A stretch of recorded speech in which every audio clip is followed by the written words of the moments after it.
आज आपण बनवूया विदर्भ स्टाईल बहिरम मटन मसाला। मीठ घालून घेऊ, हळद 1 चम्मच,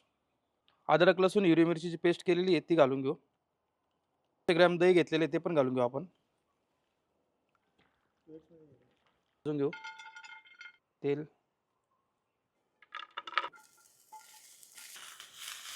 खडे मसाले घालून घेऊ, अख्खा दाणा घालून घेऊ,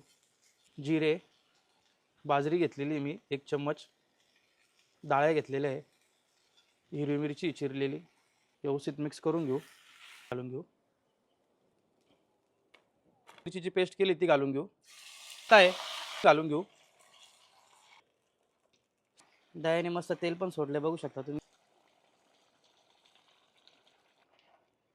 हळद आहे, चवीनुसार मीठ, किचन किंग मसाला, मटन मसाला, घरगुती काळा मसाला घालून घेऊ.